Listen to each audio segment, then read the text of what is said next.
is the Big O Show. This is the Big O Show. The myth, the legend, like we surprised you or something. You just popped up. Your eyes were I was getting my stat I'm book. on. Huh? Your eyes are all popped up like, I'm on? Wait a minute. Yeah. Hold on. Hey, that kind of stuff. Like you needed a little more time to get your makeup going and all that so you can look perfect.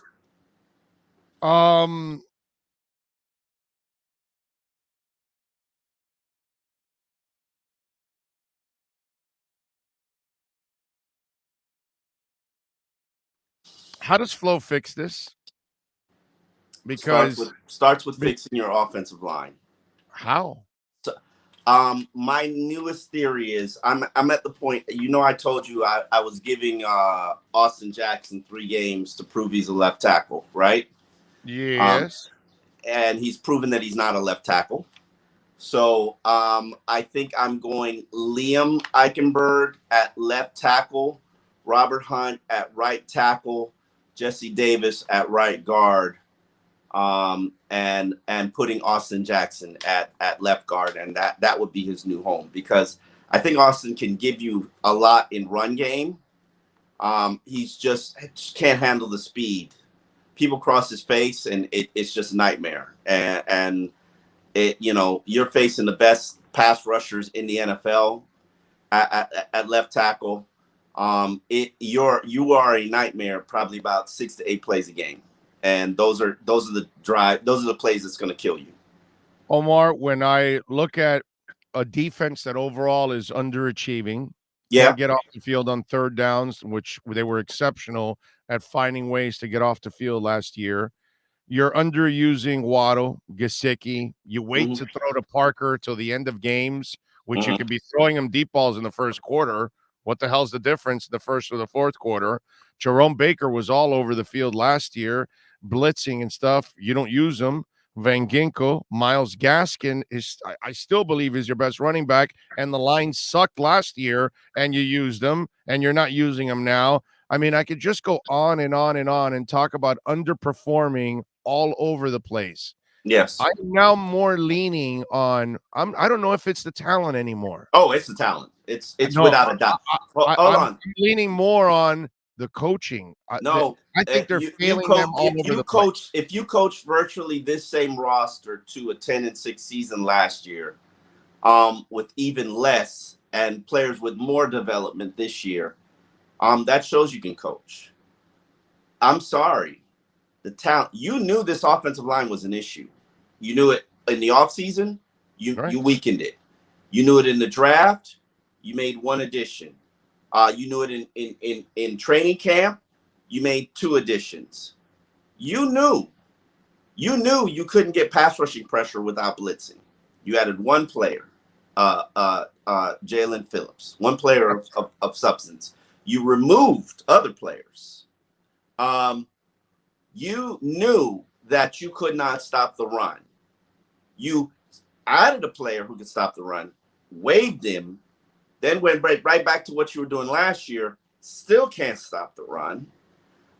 You knew that your running backs could not pass protect. You knew that they were small, itty bitty, both of them, your top 2 running backs. Right. All you did was sign a veteran to a veteran minimum contract who could pass protect, and you said, okay, that's our fix. And now he's your starting back, a guy who's been a journeyman his entire career. He's a jag, yeah. You knew Mike Gesicki could not pass protect. You knew that when you drafted him. Well, I don't care about that part. That doesn't. Okay, I know. But now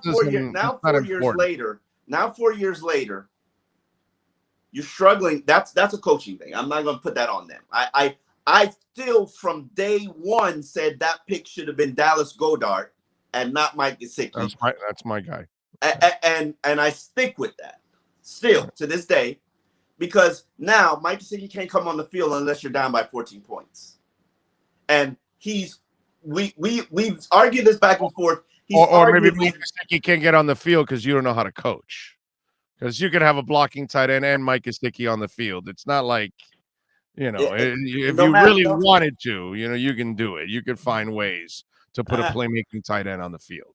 When you don't have a lot of playmakers, you know what I'm saying? yeah, and you hold on. Let me finish. Management wise, you knew you needed talent at wide receiver, so you draft one of the most injury-prone playmakers in the NFL. You sign one of the most injury-prone playmakers in the NFL, and now you're like, oh my God, he's got 2 injuries. Oh, but that's why it's a 1-year deal. You kind of knew, but you knew that. But you still, but you that's knew still your you knew he was a stack of injuries, anyways. I mean, you know, that's still your solution.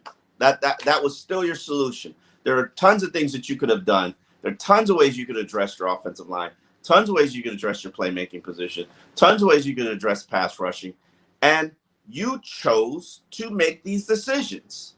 Yep. And I'm not saying coaching is doing a good job. Flo says right now we suck. Yeah. We're not doing a good enough job. All right, so follow up to this. Do you got to get Flo out of the personnel department? I don't know if he's in the personnel department. What are you talking about, dude? Why do you think Justin Coleman's here? Why do you think Jacoby Brissett is here? Why do you think Van Noy is gone? All these kind of things. That's a Flo imprint if you can't tell. Right off every New England player that's here is here because of Flo. Every one of them. They're all here because of Flo. And it's definitely the coach who controls 53 that tells the personnel guy, you know what? We don't need that many veteran linemen. We'll coach up the young guys. There's no way the personnel guy's telling the coach, hey, I'm going to give you all these young guys. You'll coach them up. What I hate about this point, and I wrote about it, like the Colts game was a pressure valve game. You needed to win it to release pressure. Now what's happening is the blame game. It's you. Right. It's not me. It's you. It's personnel. No, it's coaching. It's personnel. Well, it's coaching, and it's both. It's coaching, and definitely the head coach has got too much say in personnel. I'm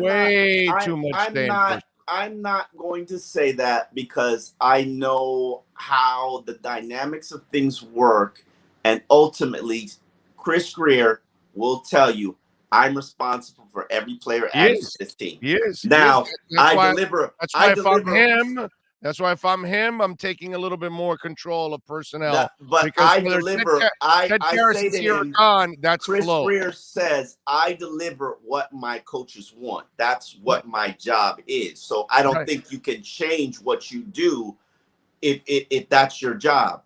But you got to go. You know, there's a fine line and a balance right now because the number one crisis, like this is the fire in your house, Austin Jackson. While the executive probably wants Austin Jackson to continue to play left tackle, the coaches should look at it as he's wrecking everything, and we got to fix this. How do we fix this? They have to work in unison. There has to be a marriage there. I don't know what the solution is. Yeah, but the thing is, there isn't a lineman that's excelling. So then, but there's nobody doing as bad as Austin Jackson. Okay, but my point is nobody's excelling. So the coaching isn't making much of a difference. So what you're seeing out of Robert Hunt is probably his talent coming through, not the coaching coming through, making him a better player. That's my problem with all of this. When I look at the overall picture, you're not making an impact anywhere. So then I can't say your coaching is making a difference somewhere. So I'm wondering if your coaching has made a difference in the past. So why all of a sudden is it not a factor? No, it has not in the offensive line. It has not really made from day one. They've had problems with the offense or the offensive line. Touche. You know, I mean, they didn't have a problem with the offense last year. Let's not do that. Let's. Well, it depends on how you know. On what part of the offense you were running at that time. Yeah, I mean, let's not do that. Let's not go there because Dolphin fans, like as I told you, I was writing yesterday. You owe Chan Gailey an apology. You do. Yeah. You do. You need to say sorry because I'm sorry. The guy delivered you the best offense this team has had since 1986, and you poo-pooed it. You thought it was garbage. Like now you know what garbage looks like. Now you know. Yeah, Now you know. I think the whole Gailey thing was more the politics of he probably wasn't.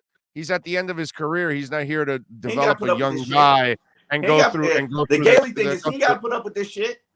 You're right. Yeah, he wanted to coach Fitz to make his life easy. You know what I mean? And I get it. I don't know that. I think he was excited about coaching Tua. I think the relationship, he wasn't comfortable with Tua as his relationship with Tua, and that's another thing. I'm not necessarily certain how hard Tua wants to be coached, and we'll see when we come back.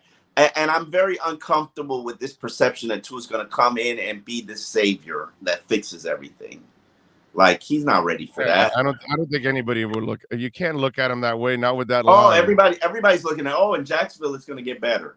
Oh, he's better than he's certainly better than the guy that's playing now. That's for sure. I mean, yeah, that I can tell you. I'd rather have Tua playing than Jacoby Brissett. I'm not going to poo-poo Jacoby I didn't think he did that well in the first couple of games that he played. I thought yesterday was probably one of the better games that he played from this standpoint. He was under a lot of pressure. He was running for his life just about every snap. And he was buying time and throwing to what was or resembled an open receiver. Yeah, he couldn't look downfield and look at this guy and look at that guy. Well, wait a minute. Let's get Omar back. Sorry, I don't know how to stop them from calling when I'm on the phone. But he was struggling with protection. Protection problem is the number one problem, and until you fix that, don't expect anything else to improve. No, I know. That's why there's no way Tua can be a savior. He'll be better than this guy, but he's not going to be a savior because. And the other thing is, I'm not sure they're being coached up right now. I don't know what the hell is going on. You got Feely now saying the same crap that Trent Dilfer said, and I'm sure you guys. Which is what? I didn't hear none of this. Oh yeah, you got to go look up Jay Feely's comments, dude. He was ripping into the team and talking about how Charlie Fry is basically calling the plays and the other two guys are doing the game plan. He's like, okay, I'll use whatever I want to use or whatever, and which is not true. I think that he's just relaying, but again, this causes another problem out there for Flo. Yeah, Dave Hyde wrote it in his column. Got to stop with this secretive bullshit about the offensive coordinator. This doesn't create any kind of an advantage for him. Collaborative effort. We don't know where to point the finger of blame, but I know where to point the finger of blame is Flo. If Flo gets the finger and the blame, it's your offensive coordinators. It's your issue every effing year, bro. So whether it's the O-line or offensive coordinators, it's all on Flo. That this is the hardest thing for a young coach is to figure out a staff. Put together a quality staff.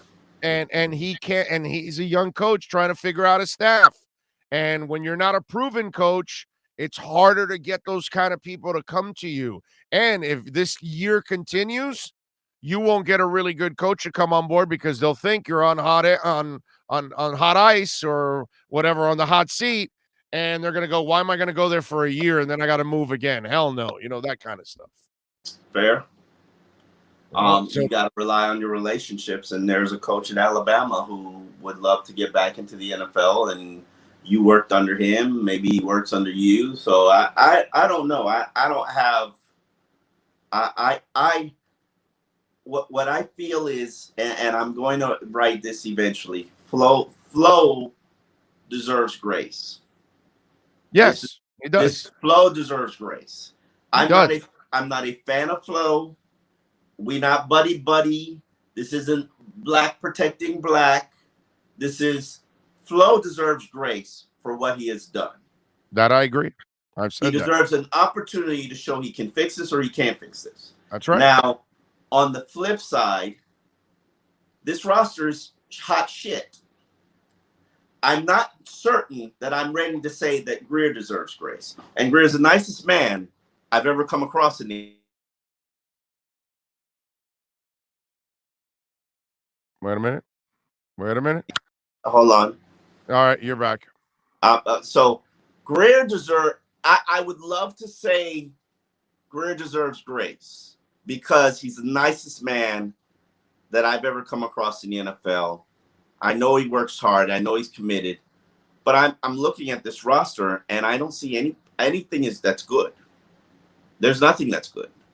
And I would love for you to tell me what's good. I'm just not convinced. I'm afraid that you'll see some of these guys leave and then they'll go play well somewhere else because they get better coaching. I don't give a shit about that. I don't give a shit about that.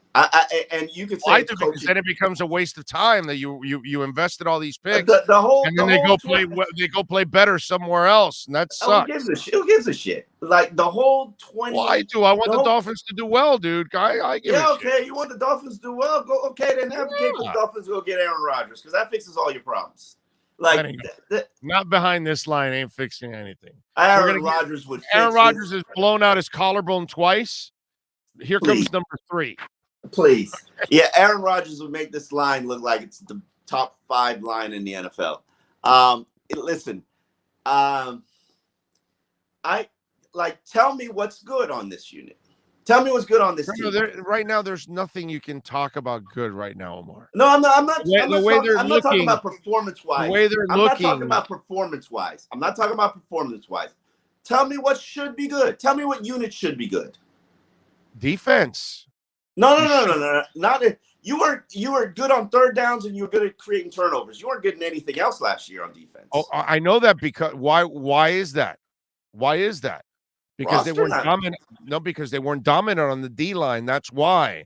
If they were dominant on the D line, that would complete the puzzle to your. I don't even defense. like the linebackers. But they have. No, they don't have a monster linebacker. I don't like the D line. I don't like the linebackers. Xavier's really the only cornerback I like. Eric Rowe, Xavier and Eric Rowe, and everything else is just okay. Offensively, I like what I see from Holland. Actually, I'm not ready. I can't really. Jalen Phillips is a talented kid. I can't give up on Jalen Phillips. I'm not giving up on anybody. I'm not giving up on anybody. All I'm saying is, what is good? What is good? You've been here. You built this for 3 years, and you don't have anything that's good on your roster. No. Right now, there's no phase of their team that is good. I thought tight end was bad. Yeah, you weren't supposed to be good within the first 2 years of a complete rebuild. But by this year, you should be busting through somewhere, and you're not busting through anything. You lived off second year development last year from a lot of guys who took that next step. Yeah. This year you're not seeing that. Okay. Now, was it coaching then or is it coaching now? That's what I would like to know. Why is it that certain guys aren't being used the way they were used before?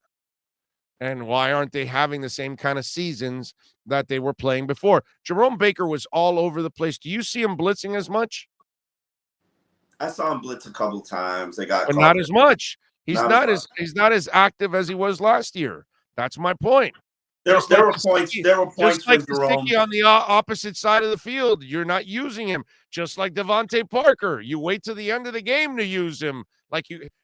Man, you have the miracle of having Devontae Parker healthy for all 4 games, and you don't use him? What are you, out of your mind or something? I mean, you can play out. He's not healthy, by the way. But yeah, he's not healthy, by the way. But I hear what you're saying. But he's on the field. He's on the field. Devontae on the field. Hold on. Devontae on the field and Devontae healthy, 2 different things. Do you see him not catching balls, Omar? Is he not catching balls? No. He's healthy enough to play. Is he not getting open? Okay, he's not really getting open, but he still throw it anyway. But that's my point. He's a big ass dude that you could just throw it up there and play out of you. But they got to feel comfortable with it. They got to feel comfortable doing that. Tua did not, and that was a lecture that Fitzpatrick kept giving him, and clearly Brissett does not until the end of the game. So, hey. And you know what? And you know why Brissett is here, right? Because of flow. That's why. Listen, I'm not going to sit here. Another New England guy. I'm not going to sit here and I'm not going to blame everything on Flo. I would love Justin to. I would Coleman? love to. No. I would love to. He's a difficult person. He doesn't make friends. He makes enemies. I would love to sit here and blame everything on Flo, but I'm not. I can't. He has earned grace. He has earned our grace. I have said the same thing, Omar. I have no problem with we're only complaining about Flo through 4 games, not 2 years. With no complaints the first 2 years. So I said he's earned the right to see if he can fix this. Yeah. But in the process, I'm laying it all on his feet right now, just like I do in Manny Diaz. It's all on his feet right there. Why? Because, dude, you're the guy in charge of the whole franchise. Yeah, You're the guy in charge of. You hired your offensive coordinators. You hired your offensive line coach. It's your defense struggling. I got to put it on you, dude. I got to put it. You're the one that chose not to go for a 55-yard field goal yesterday when you should have taken the damn points. You know, play what field position game, dude. You can't count on your defense. I pin him at the 1. It doesn't get any better than that. Jason Sanders is more reliable than anything you have on your team. You want something good? Jason Sanders. Okay, hold on. Pause. And this is where I don't get into play calling and criticism of play calling. We did not watch Jason Sanders warm up. We did not know what his distance is kicking to the west side of the field. We do not know what the wind situation is. If they felt it wasn't the right choice to make, I'm not going to sit there and criticize it. It's Apparently, 3 points. Even with those 3 points, you would have won. Apparently, he was booting 60-yarders pregame. Who says that? I'm just saying. Who said that? Who said that? I'm just telling you. I heard. No, I can't. I didn't watch it. I don't care. I don't care enough. Special teams. I don't give a shit. Do you trust Joe Rose? Do you trust Joe Rose? Joe Rose? Yeah, you trust him? Yeah. So if Joe Rose says that he was hitting 60-yarders in the pregame, what do you think? All right, he was hitting 60 yards in pregame. Okay. Like, I'm just saying decisions that Flo has made is part of the reason why you're 1-3 and why the struggles are going on. And you're correct. I tweeted it out yesterday. Hold on. Decisions that Greer has made is part of the reason you're 1-3 and why things that are going on are going on. Yeah, but Greer's not coaching this team. Greer didn't hire the offensive coordinators. Greer didn't hire the offensive line coach. So what is it? What is it? Is it the cook or is it the person who bought the groceries? Well, right now I have to go with the cook first. And then then you can get to the grocery part after I find out what goes on with the other cooks. And then we will see. You know what I'm saying? But I got to see if these cooks actually can do something. If they can't, then I have a problem with what's going on here. That's I'm taking it by stages.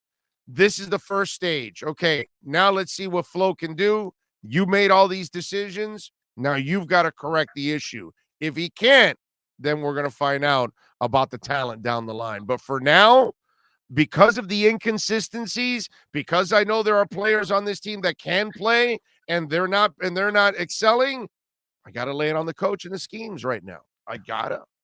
I mean, I can't blame it anywhere else at this point because you're the one with those guys every day. I mean, that's the way I look at it. Yeah, Mike Gesicki right now is second on the team in receptions, and he barely even plays. He should be your leading receiver, and Devontae Parker should have more, especially early in a game. And I still think that you got to use Gaskin somehow or another, dude, especially at least as a wide receiver coming out of the backfield, man. He can help you out. I don't understand some of the things that are going on with this team right now. All right. Will Fuller, hand injury. Do you know anything? I know they don't tell you guys anything. But... Too early, but bro. Yeah, done. History. Yeah. He's actually, and he's probably so pissed because he's the guy that needs the long-term contract. He's probably more pissed than anybody else that his body is failing him once again. It's got to be rough on his ass, but he's done. Dieter, dude, did you get the impression the way Flo was talking? And Flo doesn't give you much, But damn, the way he was talking about Dieter the other day, he kind of made it sound like this thing might even be longer than 3 weeks. I can't. It's too early right now. You can't with COVID. Like if I was in the locker room, it'd be a lot easier. Like Right.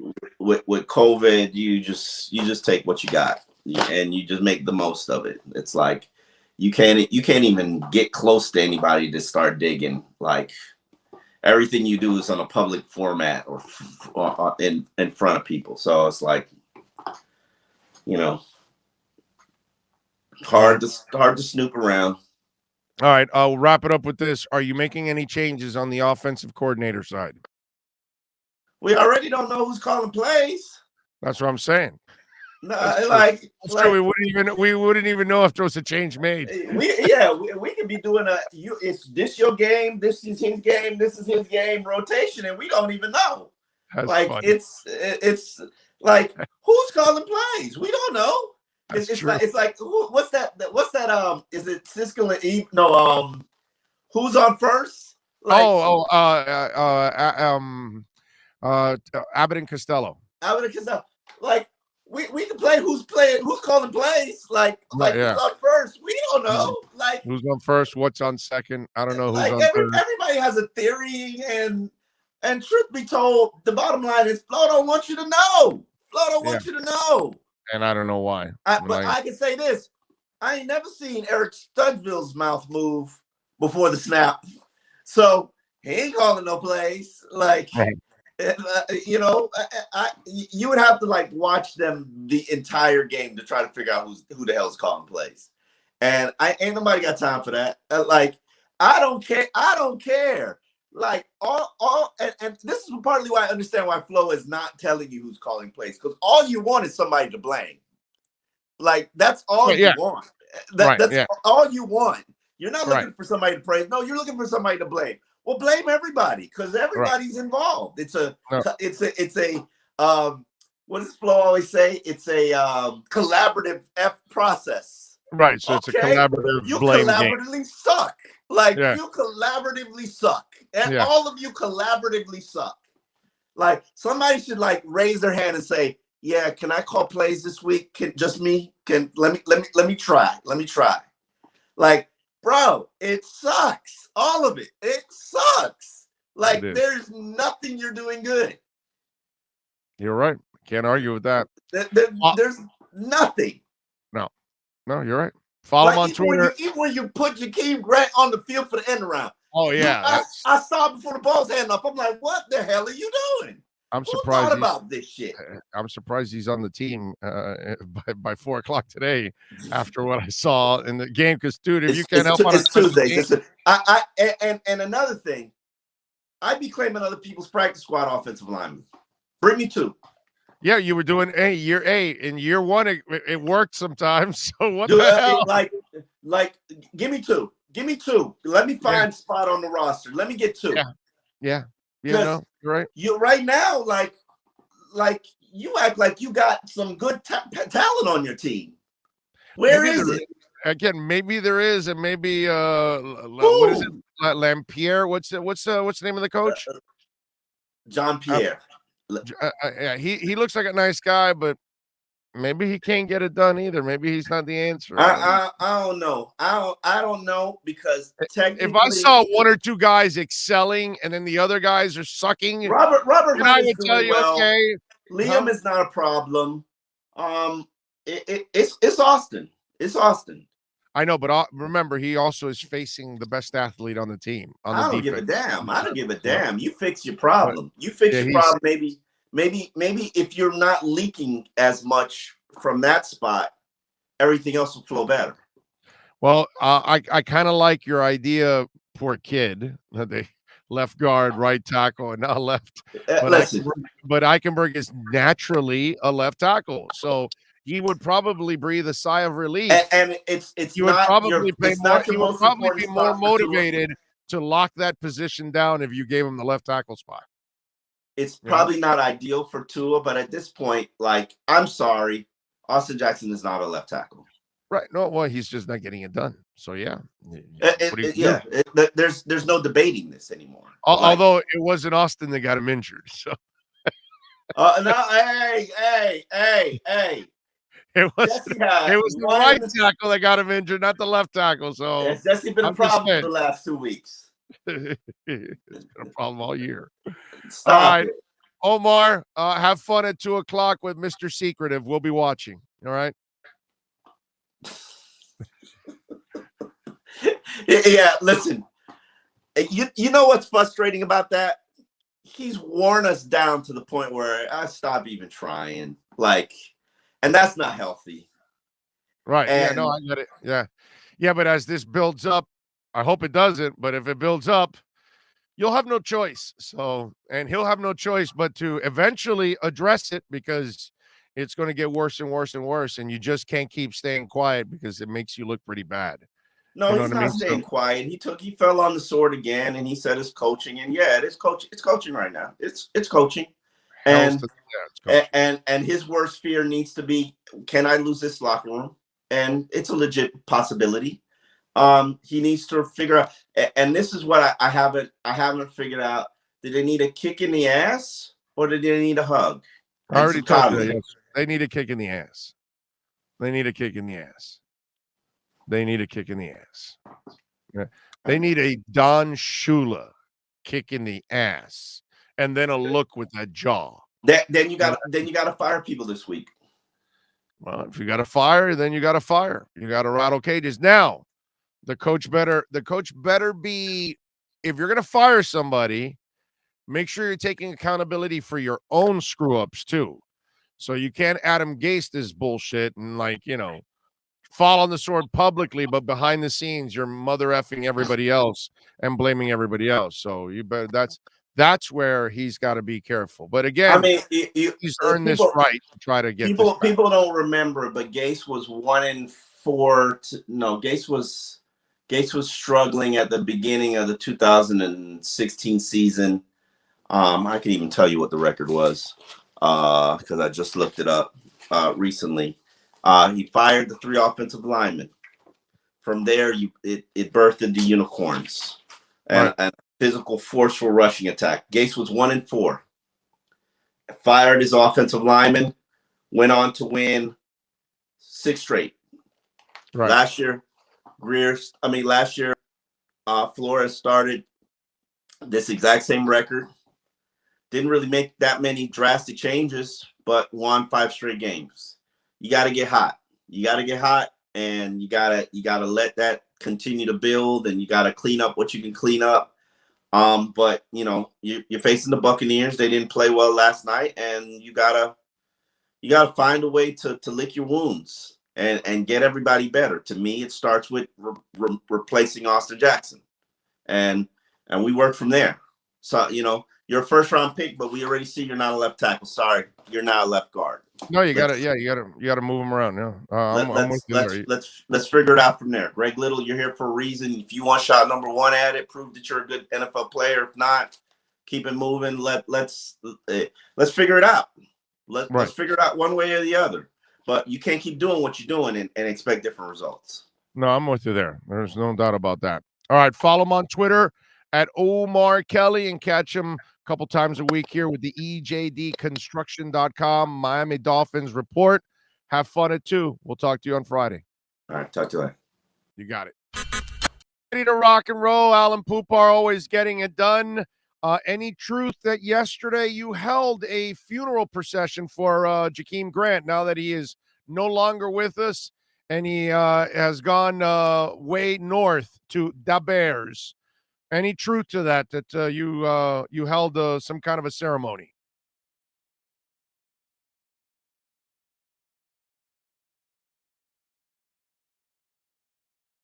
No, I attended. You're the one who conducted the ceremony.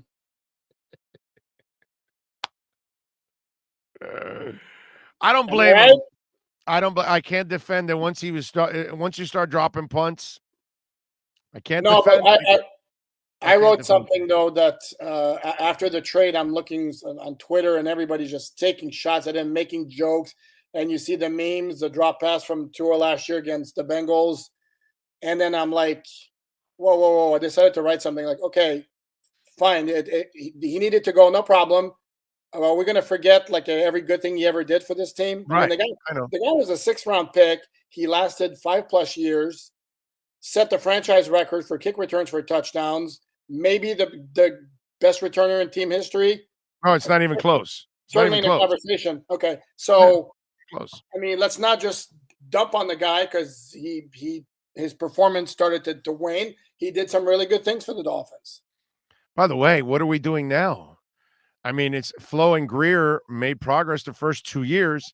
Now they've had 4 shitty weeks, and everybody, you got a bunch of people just, oh, it's over. He can't coach. That guy can't draft. That line sucks. The quarterback's done. I mean, and it's 4 weeks, and one of them was a win. But really, I mean, they were making progress the first 2 years. There was a lot of good vibes. I get it. This year was about expectations. They had none the first 2 years. But we're kind of doing, not we, because I haven't given up on them yet, but there's a lot of people, as you know, Alan, have given up on all aspects of this team. Yeah, the problem is they're going in the wrong direction.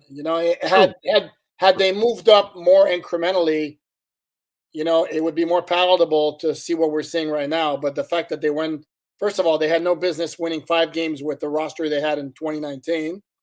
Then last year, I mean, they jump. I don't think many people expected them to go 10-6 last year. So the expectations to me may have been unrealistic heading into this year. I think you and I talked before the season started where I may have made the point, and if I didn't, I should have, because I was thinking that a lot of things went right for the Dolphins to go 10-6 last year, and the chances were that all that storm of everything falling right wasn't going to happen again, including creating takeaways, and they're not doing it at the same rate, and they're keeping that streak alive.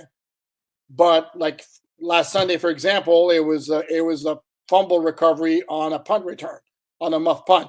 So it's not the defense doing it. The defense is struggling because it's getting dragged down so incredibly much by an offense that right now is making the 2004 Dolphins look like the 2001 Rams, Yep, I'm with you there. So Flo basically said 2 days ago in his press conference that we're fine. Our game plans are fine. It's the players not executing. He kind of really laid it all on the players with that soundbite. And I was a little surprised, actually, that he went that far. Were you surprised that he went that far? Yeah, I mean, he since has kind of amended a little bit to say, we have to execute it better, we have to coach it better, and all that. Everybody's got to do a better job, and kind of encompassed everybody. But that statement right away that he made on Monday saying game plan's fine. And I mean, it's, I like the communication. I like the coordination. I like what we're doing in practice. Well, then the hell's going on game day then if everything's hunky-dory during practice, because it's been bad. And I understand some of it absolutely is on the players.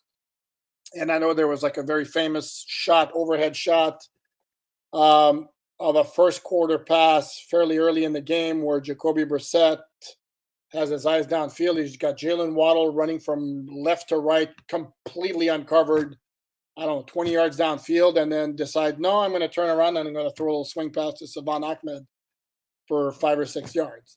Right. That's not on Flo, but again, it's not everything is not on Jacoby Brissett. Everything is not on the offensive line. At some point, yeah, absolutely, the scheming and the game plan leaves something to be desired. You cannot be as bad as the Dolphins were on offense until the fourth quarter on Sunday without every facet of the operation being to blame. I know, but it's funny because in the end, it is on Flo, because the only reason Jacoby Brissett is here is because of Flo. That's it's kind of this whole Patriot connection thing. It's all over. Oh, I want Kyle Van Noy, but now I don't want him. I want Karras, but now I don't want him. Yeah, give me Eric Rowe and bring Justin Coleman here. And oh yeah, no, Jacoby Brissett, I can win with him. And that's why it's kind of funny to me when you tell me, oh no, game plan and everything is fine, but your decisions are ones that are still leaving me scratching my head going, you don't use Gesicki enough. You used him this final week finally. But, Parker, you throw to him late. You don't throw to him early. I don't see Jerome Baker blitzing the quarterback like he did last year. Where's the amoeba defense that actually helped you out at times? I haven't even seen it in the first, 4 weeks. There's a lot of things and players that I can start to point at. I still think Myles Gaskin is your best player. So why aren't you using him? Don't give me this pass protection shit. If he's running the ball, he doesn't need a pass protect. So get him out there. Use him as a wide receiver. Use Ahmed as a wide receiver. I want to see more of that. There are things that I can point at and say, Flo, what are you doing differently this year than you were last year when you were succeeding? And there were certain factors that I just mentioned that are not part of the ingredients right now in their games. Yeah, two points I'd like to make, if I may, is number one, I agree with you. Myles Gaskin is the best running back on this roster. Having said that, with all due respect to Myles Gaskin, he's kind of okay. I mean, to me, the bigger issue there.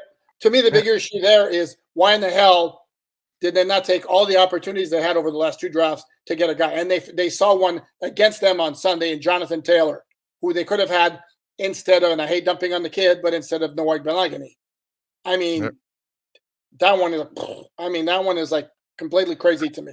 I think it's the X situation scared the crap out of him so much. He had the domestic issue at that moment and the knee, and I think they kind of felt they needed to draft an insurance policy at that moment, and obviously has not worked out for them. I get it. Well, and okay, and then if you're going to go, okay. And by the way, let's also be honest, because you're a draftnik like I am. Taylor was a sack of injuries too. People were worried about his durability at the next level. Correct? Right? I was pounding the table for Jonathan Taylor. To me, he was. But he had his injuries that did scare people. Yeah. That they thought he wasn't going to be durable. Although it's not like this team has ever been afraid of players that aren't durable. So, like they signed somebody like Will Fuller in the offseason or something. Oh, sorry. Tua and Devontae Parker. And so, it's like, okay there's a history of taking people. Here's the other point. I'm going to stick up for Flo and Greer here, because I do believe every move is made in tandem. I don't buy people dumping on Chris Greer. If you don't think for a second that Flo doesn't have a say in every roster move, I'm sorry, you're crazy. Hey, listen, you think Flo is not the one that said, no, I'm good with all these young linemen. We'll coach them up. There's no way the GM says, no, I'm giving you young linemen, and that's no. You're in charge of the 53. He thought he could coach those guys up, okay? Yeah. So, it's like, don't be so open. Like they're you nailed it, dude. It's a tandem. It's Correct. A tandem. They both get the credit and the blame for everything, period. That's it. In their defense, I know you're dumping on Jacoby Brissett, and it's easy to do right now because he looks like crap. But once Ryan Fitzpatrick goes, and there's no way he's coming back because Tua was the guy, tell me how much better they could have done in free agency to get a guy with some experience, and I don't mean garbage time, and then a guy who understood that you were coming in pretty much as the backup. And I think at the time they signed Jacoby Brissett, pretty much everybody was in agreement that considering the situation, that was about as well as they could do. Yeah, I'm trying to remember who was available in free agency. That's the only problem I have with having this discussion with you. I don't have the ammo right now in front of me to know, but I will tell you this. I was one of those idiots saying, no, that's a solid backup. Now that I watch him play, I never want to see him on my team ever again. Now that I've gotten a taste of Jacoby, I play scared Brissett. I want nothing to do with Jacoby Brissett ever again. And now I understand why Indianapolis parted ways. But I'm trying to remember if there were any other veteran names out there available. There wasn't? Look around the league. Look around the league and find me like one really good backup. I mean, the Steelers right now are watching Big Ben decay before their eyes. And there's not even a question about removing him because their backup is Mason Rudolph, who's just so bad. Mediocre. Right. Correct. So bad. There are no great backups in the NFL. And to me, I thought Jacoby Brissett at the time was a fine signing. I expected him to be a lot better than what he's shown. And so did you. Yeah, Both. And while I'm just trying to think if somebody signed a veteran backup somewhere that Miami could have signed, and I'm just nothing's coming to mind. You might be right. You know what I mean? You might there's nothing there. in defense of Greer and Flo, he might have been the best option out there, unfortunately. Yeah. Yeah. After I'm done with my hit, I'll research it and I'll send you a quick message so you can read it on there. But going back to Brissett though, I have some fans telling me like, why don't they go to reach the net? They can't do any worse. Oh, really? You watch. I mean, the kid played a great preseason game against the Bengals, who had nothing but their backups in the game in the preseason finale when they're not showing anything. Okay, if we really expect a guy who's a college free agent, you're losing anyways, and the dude's digging a hole in every week of the game, and then has to try to bail himself out at the end by throwing out. I can't argue with fans that say you can't do any worse, because really it's almost like you're going in with the white flag waving when you have Jacoby Brissett, because you're playing with a quarterback that's playing scared right from the get-go. Check down Charlie. I mean, he's he's Chad Henne part 2. I don't disagree with you, but I think you're going to. You know what? Now I just realized it. He literally is Chad Henne part 2. Holy shit! Check down He's Jacoby. Exactly like Chad Henne. Wow. But check down Jacoby doesn't roll off the tongue the way Chad does. Yeah, it does. It doesn't sound the same. Yeah, so it's your job out there, guys and ladies out there listening. What we need a nickname for Jacoby. Just dump it, Jacoby. No. Just dump it, Jacoby. Okay. So not bad. It's better than check down Jacoby. So yeah, no. Okay, just dump it, Jacoby. What are you hearing of anything on the? I know they don't allow you guys in to watch what's going on with the offensive line. You kind of get a feel there's going to be some changes, or do you not feel like there won't be any changes this week? And I had a fan send me a tweet message saying he's hearing a Greg Little starting at left tackle. I haven't heard that. I would have no issue with it because Austin Jackson's still having the same issues in pass protection. He can't handle the speed outside. You just can't. No, plus you're going to get somebody hurt. Unfortunately, you have to think this way now, that he is going to get somebody hurt the way he's playing. Really? Correct. But that's a tough one though. If you're looking at a guy and it's kind of the same deal with Benogany, where you're a year plus removed from the guy being a first round pick, and to make that move, you're not going to have him sit down just so he can learn and all that. It's not like hockey where you play 82 games and you sit him in the press box for one game, to like observe. You remove him from the starting lineup now. Where do you go? Where do you go with Austin Jackson after that? So I think it's going to take a whole lot for me to see them moving him out of the starting lineup. Just slowly Brissett. That's not bad. That's not bad. Well, man, whatever they do on that line, I hope it improves, because if you're going to turn this season around, it's up to those guys right there, man. Because when you do get Tua back next week, if you don't give the kid time, they're toast. They're toast, man. And listen, you can look around the league. The guys that are having success, they have a couple of seconds to throw the damn ball. You know what I'm saying? You better take care of this kid before by the time he gets back here over the next week. So what would be the goal this week against Tampa in your eyes? Stay healthy. No, I'm just man, that's a tough match. And here's the thing though, is Tampa Bay is they have their own struggles. I mean, they're beat up in the secondary. They'll get Stephon Gilmore this week. Well, Scuttlebutt is apparently. Well, he won't play till the week after anyway, so it doesn't matter because he's not available till week 6, right, or something like that. Well, no, because he's released. He's on top, but now he's on a different team, so I don't think that applies anymore. But supposedly, everything I'm hearing is Green Bay is the favorite to land him. So. Really? Deal with that. Yeah. Wow. But the Dolphins need to get creative with their passing game, because the Tampa Bay secondary is susceptible. you're not gonna run against Tampa Bay. Forget that, because ideally that would be one way to take pressure off the pass protection. But nobody runs against Tampa Bay, and I don't see the Dolphins moving Vita Vea off the line of scrimmage anytime soon. So, No.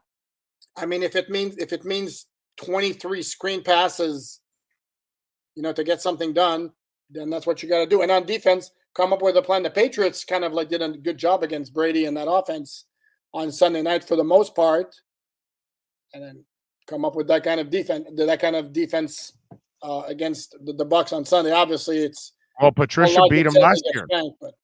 Sorry? Patricia beat him last year, right? Didn't Patricia beat him last year? I believe he did. And the Dolphins beat him last time they saw him in Gillette Stadium. Right. It's not like they can't get done, but yeah, a win against Tampa would be so enormous, because you can beat the Jags and you're all of a sudden you're back to 500 again. That would be just a beautiful thing overall. By the way, what are your thoughts on grab ass Urban over there in Jacksonville? How's he's lost his team right there, right? I mean, he's done.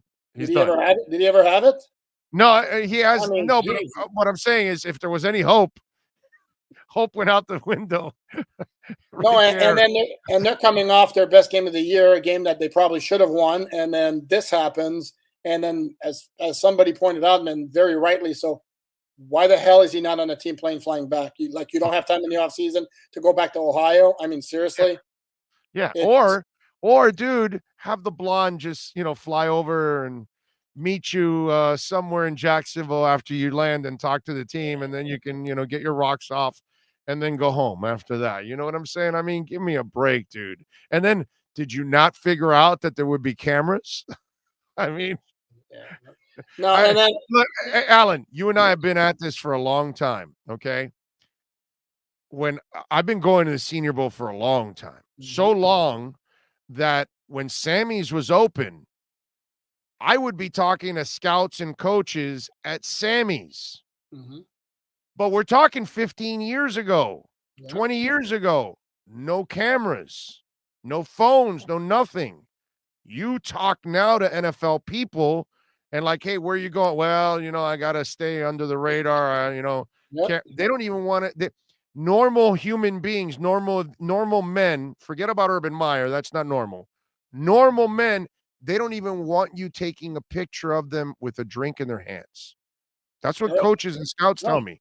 They go, no, dude, we got to go somewhere where there's nobody, because I can't have people taking pictures of me, because if I'm having a drink, I'm just having a drink, but then people take it to another extreme. I don't need that shit. That's what I get from people on the road now. Like, okay, because can you imagine?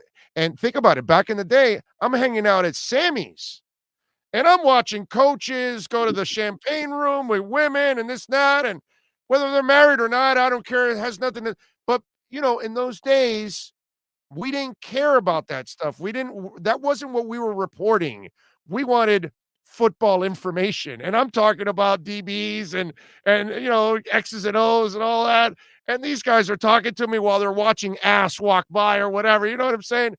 That's how this world has changed now, that most coaches and scouts and all that, they're worried about being caught with a drink in their hands. Can you imagine Urban Meyer? This guy's out there grabbing ass in the middle of a bar so everybody can see it. I mean, really, dude, it's just crazy.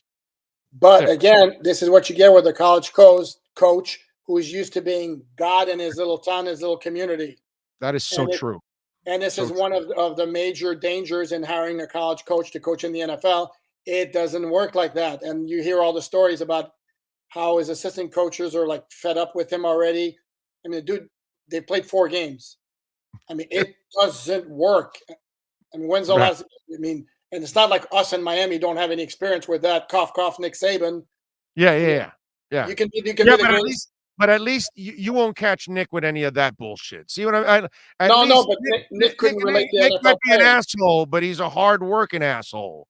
You know what I'm saying? He's really dedicated to his football team.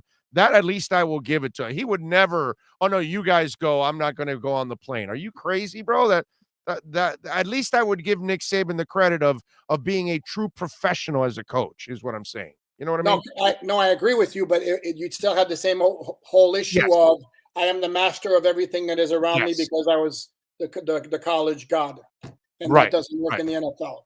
Yeah. Herb is just a different kind of slime. That's the problem about Urban Meyer. He's just slime. It's just a different thing. All right. Injury wise, how are they this week? Raekwon Davis comes back this week. Looks like it. He's at practice today. Flo is saying is hoping he's going to be back. Doesn't want to make assumptions early. I'm going to guess he's going to be there. Byron Jones not at practice Wednesday. Got a quad injury. Not exactly the team you want to be facing with a depleted secondary. And of course, we have the news with Will Fuller going IR earlier today. So out at least 3 games. Is it $10 million guaranteed? I believe so. Yes. Okay. All right. Because I was wondering, because of the injuries, how long another injury, do they have to tolerate it? Can they cut him and save whatever prorated that's left on his contract? Because, I mean, I love the deal because it was a 1-year deal because obviously he's a sack of injuries. But unfortunately, he's turned into what he's been. A sack of injuries. Yeah, a sack of injuries. So it's like, what are you going to do with him? So you're kind of stuck with him. And I'm sure he's more frustrated than all of us because he'll never get that long-term contract. But damn, dude, that's been really, really and he just made a play too that kind of helped you out. And you're like, okay, this guy might be able to add something. And a lot of it is bad luck too. I mean, he goes down for a bad throw by Brissett, and I guess I'm going to guess they wound up like hitting him like right on top of the finger, broke a finger, and then boom, there you go. No, it's obviously at some point it's no longer coincidence when you're always hurt, but there are some things that are just freak injuries, and that's obviously one of them. All right. What does Flo have to do in your eyes to not be on the hot seat for the next 13 games? Have the offense show improvement, not have many more games like the clunker they had against the Colts, which was really, really bad. And it's not so much that you lost a game, is that it was 20-3 in the fourth quarter. You didn't have an offensive play longer than 12 yards until that fourth quarter when you were down by 17 points.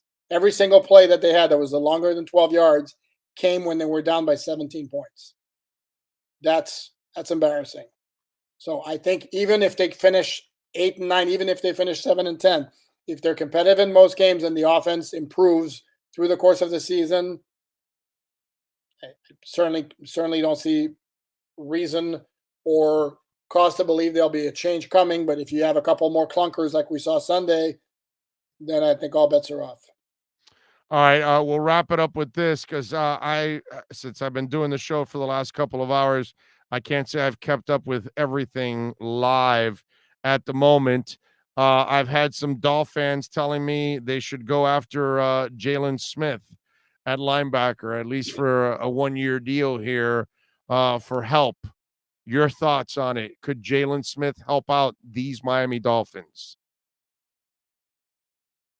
I don't know that it make a huge difference. I mean, I think part of it, the issue of linebacker right now is they're not getting many big plays from Jerome Baker. What I can tell you, and this comes from my SI colleague in Dallas, Mike Fisher, who reported that the scuttlebutt was that the Cowboys talked to the Dolphins at the draft to try to move up from 12 to 6 because they were hot and heavy after a cornerback, which was a position of need, and they dangled in the move up Jalen Smith, and the Dolphins obviously didn't make the deal. So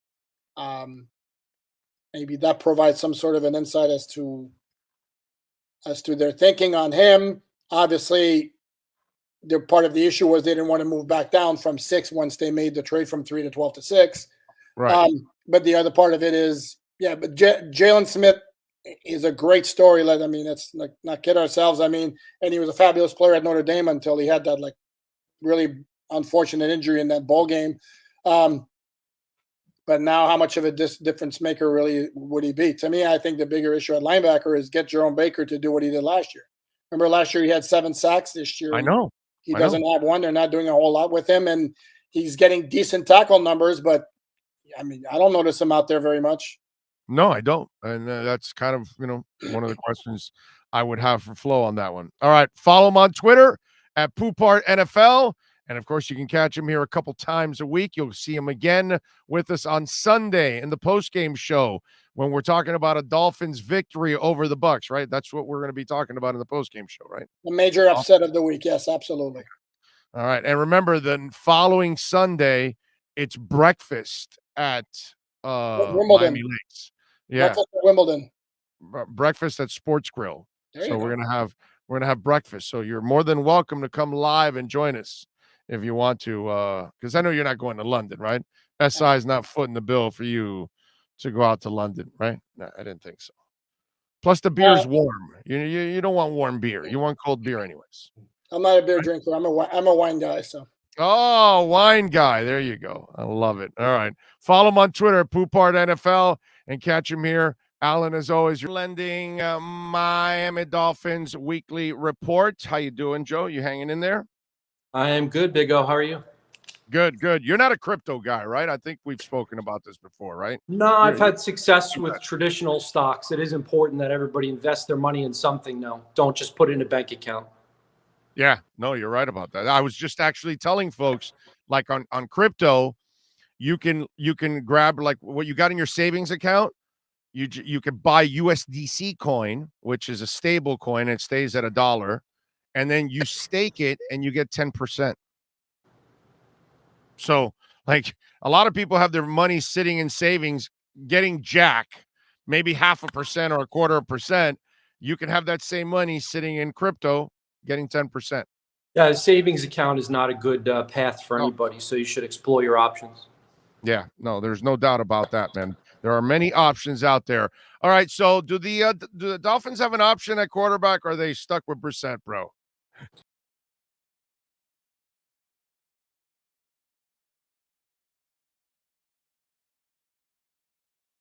Well, do you mean are they going to go to the tape? Don't lie. It don't lie. Jacoby missed some guys. Yes, he was a little sensitive about it when we spoke to him yesterday. And, you know, throughout his career, he's a guy who's been ultra conservative. And I wrote in the Palm Beach Post that Sunday is the day to let loose. The Bucs have the worst passing defense in the NFL.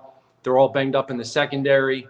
Richard Sherman just came off the street. This is a chance to try to put it up, get Devontae Parker involved earlier. But, no, I think it's Brissett over Sinnott. Sinnott is not was not an option, according to Coach Brian Flores after the last game.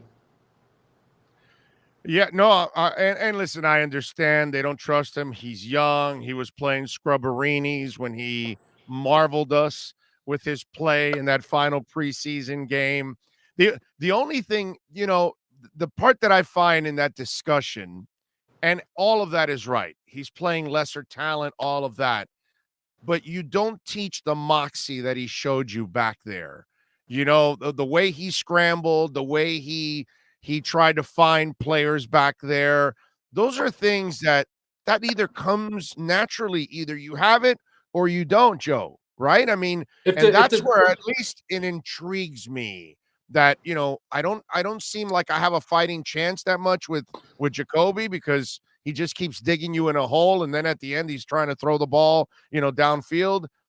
Well, if I don't have a chance with you, I might as well see if the young guy can surprise the hell out of us. Yeah, I mean, they're paying Jacoby Brissett a pretty good salary for this specific reason, to fill in when Tua Tagovailoa is injured. And obviously everyone expected that at least at some point this season, Jacoby Brissett would be needed. I mean, look, he does at least have experience. And he is a guy who has shown that he can take a hit and get up. And so there's something to be said about that. I mean, this is a guy who has some leadership traits, a guy who does at least get the offense lined up. And you have, you know, still some inexperienced players on both sides of the ball. And so even though Brissett has certainly not lit it up in the last 2+ games, he is at least a little bit of a calming force. And I get the idea that this week that's been a big talking point. Mike Gesicki mentioned yesterday, the Dolphins tight end, that the leaders got the team together and had to talk about sticking together. And, you know, I think Brian Flores doesn't want to see this thing get away from the team so early in the season. Even if they were to lose at Tampa on Sunday, I think it's important that they not get their butts kicked. This needs to at least be a competitive game. You know, it's one thing to be 1-4 coming off a 34-3 loss, heading to London. That's a long flight. And I will be on that flight, not the flight, a flight or flights. They canceled my nonstop out of Miami. I won't say which airline. We don't have an airline sponsorship, do we? No, not yet. Not yet. But you know what? Don't say it just in case. I remember unless it's Spirit, you can rip them all you want, because I would never ever sponsor Spirit, because then then I have no scruples whatsoever. So that I could tell you. If it's Spirit, have at it. About 10 years ago in my last job, I had a really bad air travel experience, as we all have. And since then, I've learned, don't tweet about it. Nobody cares. Nobody cares about your problems. Nobody cares. Right. All right. And so it's a waste of time. But what happened was, I didn't realize I was criticizing the biggest sponsor for my former employer's college football. So I got a letter in my file, brother. Nobody wants a letter in their file. Yeah, no, definitely. Yeah, I know. I got you. I know how that. I know how that is. On that side, I never really.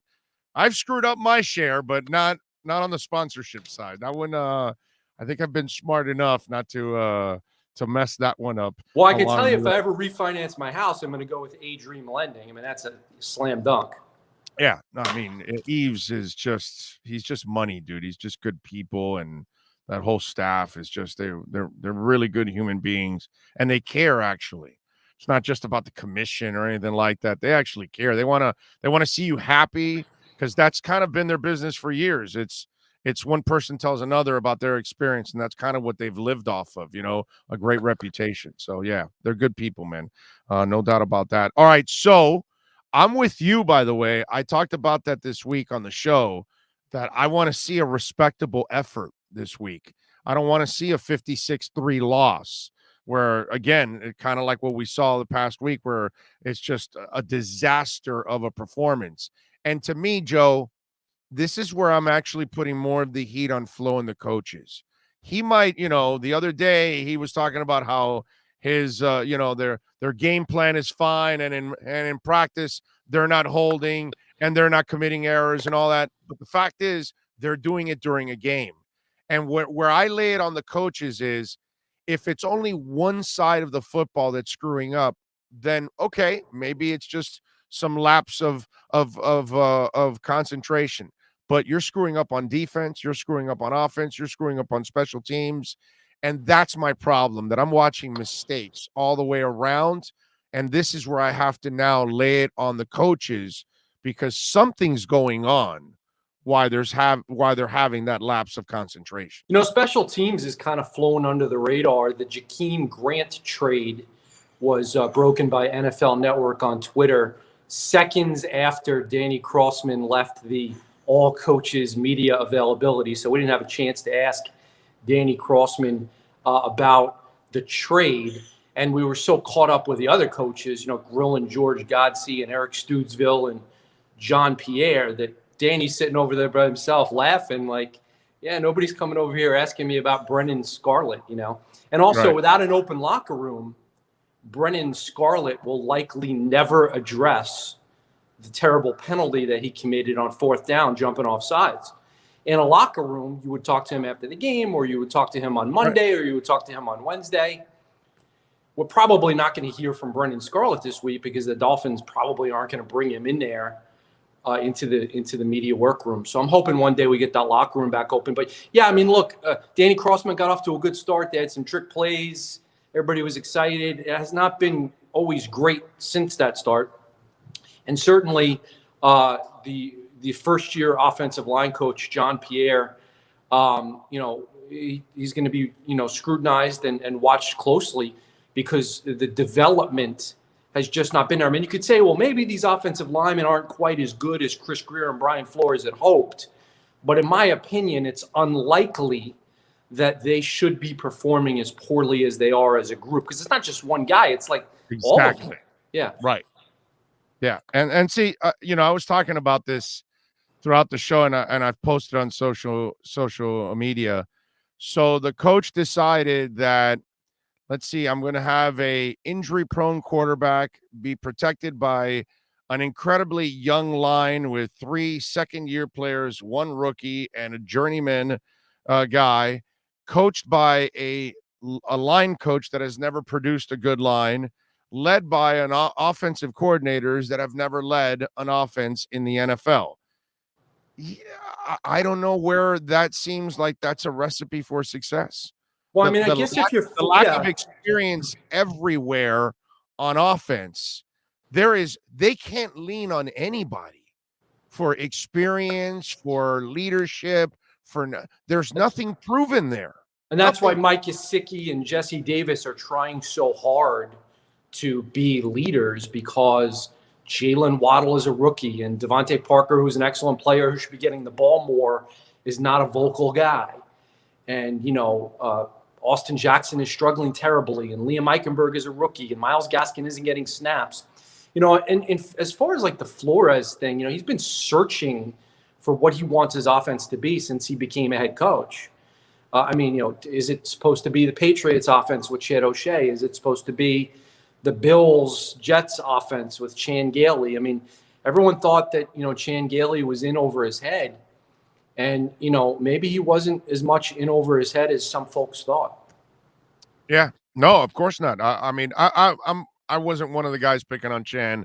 I'm a Chan fan.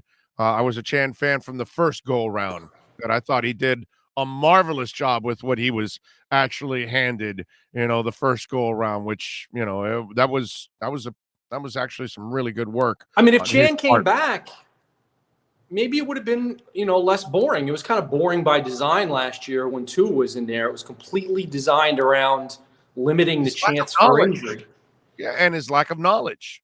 Yeah, also, and the simplified playbook, absolutely. Yeah. So maybe it would have been better this year.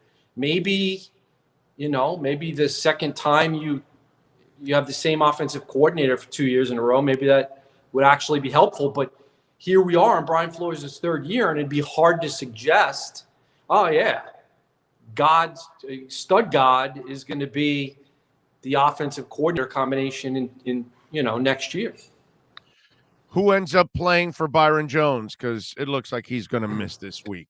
Last week the Dolphins went with Justin Coleman, who has really struggled as a free agent signing in the slot. It's clear that Nick Needham is a better player than him in the slot at this point. I thought the Dolphins might slide Needham outside and put Coleman in the slot, but they liked the way Needham was playing in the slot, and they liked the matchup that they had with Needham inside.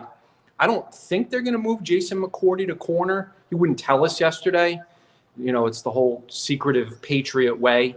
All the former Patriots, very secretive. They've been drilled and beaten down about not sharing anything and not saying anything interesting. So I would think that, Tom Brady is going to have a good opportunity to avoid X and throw at Coleman and Needham, regardless of how they line up. I don't see any way that Noah Igbenogany is going to come off the shelf with all that dust on him and get thrust into the starting lineup.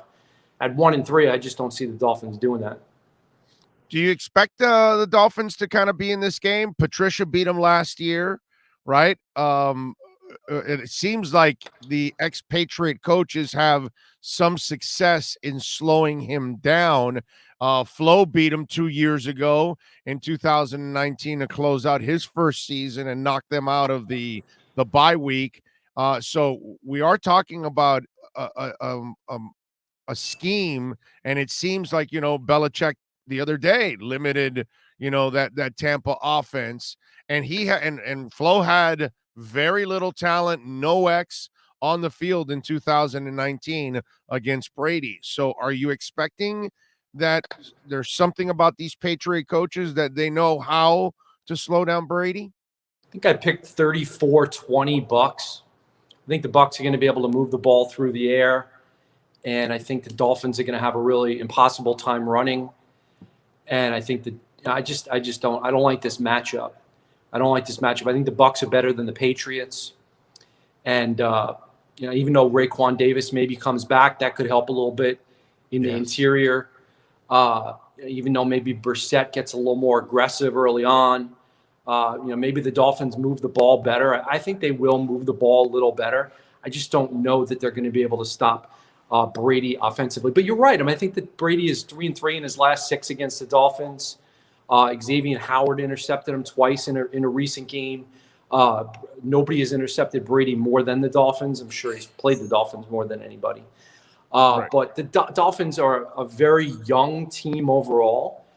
And guys like Jalen Phillips and Javon Holland, if he gets more than a few reps this week, which he should, all right, Javon Holland should get more than a few reps based on his talent and skill and upside. I didn't like how few reps he played last week. That bothered me. Those guys, they might be, a little wide-eyed at the beginning. Oh, it's Tom Brady. Yeah. You know what I'm saying? Yeah. Right. You got to get past that. Right. Yeah, you're Not right. always so easy. Two things before I let you go. When you talk to Godsey and the offensive coordinators, did you feel their frustrations with Brissett being so conservative early in games? Because I know he addressed that, yeah, we got to get Parker the ball early, but, talk is cheap. It's how do you get your own quarterback to be motivated to be aggressive early? Yeah, I think Brian Flores, George Godsey, Eric Stoodsville would all like to see, in my opinion, Jacoby Brissett be more aggressive. I said to Godsey, are the receivers getting enough space? And they are. I see it on the tape. They're getting enough separation. And he said, in the NFL, what you might think is not separation sometimes is. I think that's his way of saying, yeah, there were opportunities there to throw the ball to the guy, and Jacoby didn't. So, again, Jacoby very sensitive to this. Jacoby's been criticized throughout his career, and in particular been criticized for being too conservative, just worried about the passer rating and the not turning the ball over. And there's something to be said for that. But for them to have a chance against Tampa, they're going to have to get more chunk plays.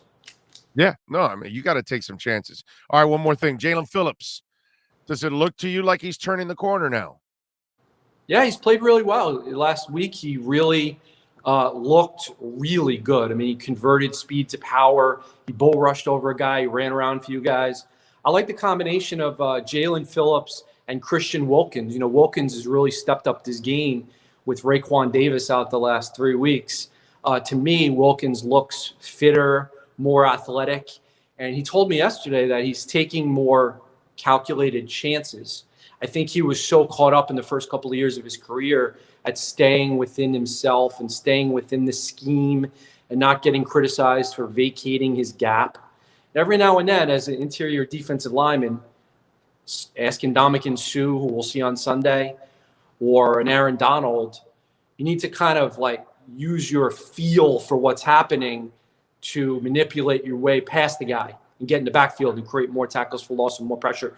That's something you're seeing from Wilkins. So I do not blame the Dolphins' defensive front for the Dolphins' 1-3 start. Plenty of blame to go around, but I'm not going to blame the defensive line. I think they still have a very good defensive line.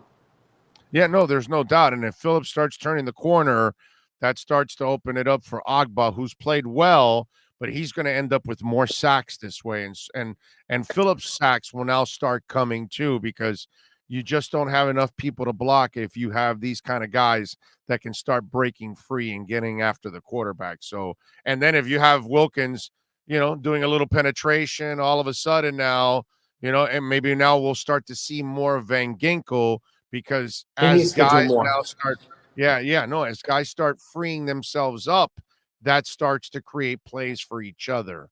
So, yeah, you're right about that. That could be a really nice trickle-down effect to everybody with Jalen Phillips really picking it up and Christian Wilkins. I'm with you there. Follow him on Twitter at Shad Joe. Catch his work, of course, at the Palm Beach Post, and catch him twice a week here. You'll catch him again on Sunday morning at 11:15 as we preview the Bucs and the Dolphins while we're at Sports Grill in Miami Lakes.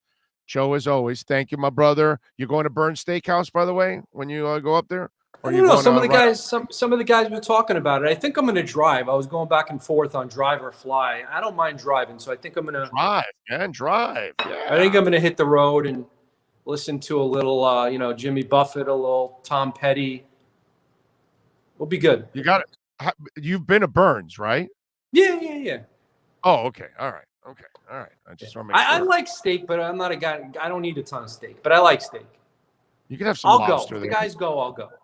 You can have some lobster there. You can have some fish. They do. I mean, the That's fish true. is fresh, swimming in the damn barrels. They kill it right there for you, dude. It's tough to be the guy who orders fish at a steakhouse. You know, it's a little frowned Yeah, I upon. know. It's a little frowned no. upon.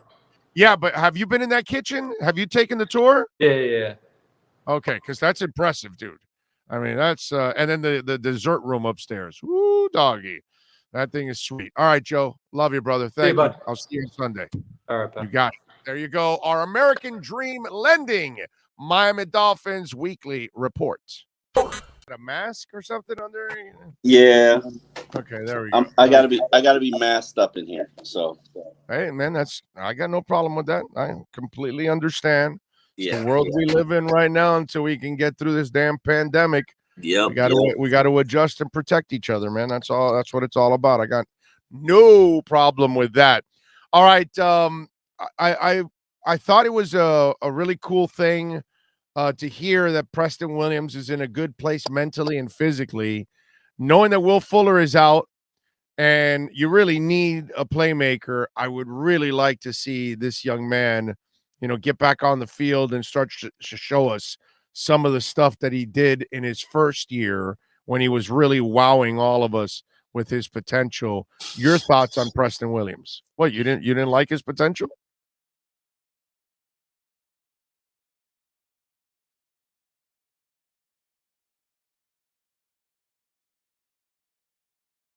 I thought that in his first year, Dolphin fans got a little bit overhyped, a little bit crazy.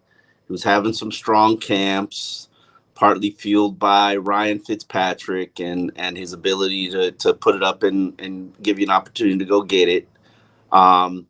Then Dolphin fans got all hot and bothered and frustrated that he was returning punts and got injured on returning a punt. Then they're like, "Oh, he's too talented to return a punt. Why is he back there?" He's also not good enough to be returning punts. No. He's actually pretty good at it. He has for a big dude, yeah, but he shouldn't be returning punts. He's not supposed to be your best punt returner. Yeah, we also have him to our best punt returner. Let's no, but what I'm saying is you should be able to find somebody else, even if it's not Jakeem. Somebody else. Okay. Yeah. You know, I had done Preston Williams. Did you pour out a little liquor for Jakeem? Say, hey, listen, they got a 2023 sixth. You wouldn't take a fifth. Do you remember those days? You wouldn't take a fifth. No, I wouldn't. But once he starts dropping special teams punts, you can't defend. Listen, Jakeem dropped everything. Jakeem, let's be real about it. He was terrible as a wide receiver. The problems weren't that bad as a returner, but obviously watch him start playing well for Justin Fields. And the reason I say this is because wake up call. Why not? Yeah, I mean you're on your last lifeline in the NFL. Right. You don't start producing right this very minute, your time is over. Right. It's somebody younger and more talented. So, I wish him the best of luck. Everybody knows we had our beef. We had our issues. But my issues were always Jakeem double catches everything, like from day one. And right. I don't rock with that from a receiver and a returner. So yeah, we'll see. All right, but back to Preston Williams. How much could he help if he's healthy? I guess he's not going to be your savior. As big. He's not going to be your savior. I didn't say savior. I said, you need somebody else to be consistent on the other side of the damn field. Yeah, no. Yeah. You got no Will Fuller. I mean, so that's why I'm asking. What do you think? I guess you're not as hopeful of him helping then. No. It could happen. I just don't think Preston has, mentally what it takes to thrive in the NFL. I mean, I've seen him dominate practice, and then it gets to game time, and then he's AWOL. He's nowhere to be found. And you know, I'm like, why is this not translating to the games? And if you paid attention to what this team's problem is, it's you know, whatever you're doing is not translating to the games, and that's been Preston's issue. Preston last camp, Preston dominated camp, just looked like a beast. Then we got to the games, and it was like, yo, where is this dude? And you know, he played one game, good game against Arizona, and then gets hurt, and it's bye. So you know. The second year wasn't as productive, or didn't show us as much. No, and he killed it in camp. I'm more interested. And remember, X also said this guy has #1 talent too. Yeah, which is not the kind of fluff that you normally just throw around. Yeah, X also loves Kirk Merritt. So like, put it where. So do I, by the way. I love Kirk Merritt too. I think. I like what I saw from Kirk Merritt. I got no problem with that. I think X got maybe X has got a little personnel in him down the line. Who knows? I still hold out hope for Albert Wilson. It's not a long lifeline because we're here now at week 4. The stuff that we saw early in training camp, like where the hell is it? Now that was with Tua. It wasn't with Jacoby. So you know, I don't know what to tell you. But maybe it could be Maybe it could be resurrected next week when he comes back. Maybe, but if you're expecting somebody to come and save this team, the Cavalry's not coming. Yeah, no. This has to be people not committing penalties and not dropping balls and not fumbling and making your blocks. I think Preston, all that kind of stuff will save this team. I think Preston, and this is why I have an issue with Preston. Because I think him and Devontae Parker play the exact same role, the exact same position, and I think you can only have one of them on the field at the same time to make this offense work. And now that Devontae is battling an injury, I could definitely the talk today was totally bigging up Preston, and props to them for doing it because you know, hey, sometimes these guys struggle with things mentally just as much as they struggle with things physically, and. Yeah, let's talk him up, but you know the end result has to be him going out there and producing on game day. And I can tell you the list is very short of guys who produce on game day. Yeah, but he's still young, man. So I'm not. I don't listen. I hate when people say that, and I'm at the point because we said that we made that excuse for the offensive line all off season. That's what we did. They are still young. Yeah, still young and not talented. Like, make sure you add that caveat at the end of it. Because they only have 1 year, and another guy's a rookie. So still young and not talented. Not very talented. Not very good. They're the talent deficient. There's a lot of guys that don't look talented and not very good, and they get that shit done. They get it done. You're right. And then they figure it out. So okay. I can't say that they're all going to look like this for the rest of their careers. I'm just not ready there. I'm just not ready. Speaking of those positions, first of all, let's start off with the O-line. Are you expecting any changes? Do you think they'll try the Austin Jackson route one more time? What are you hearing? What are you feeling? What's your gut tell you? I am expecting changes. I know you wrote an article about all the changes you want. But go ahead. Oh yeah, no, I'm not shy about it. You know me, I'm not shy about it. No, I get it. I got no problem with that. And I'm sorry, but I think I said to you a month ago. I said after Austin struggled in the Buffalo Bills game, what second game of the season was who? What game hasn't he struggled? Well put. Excellent. Well put.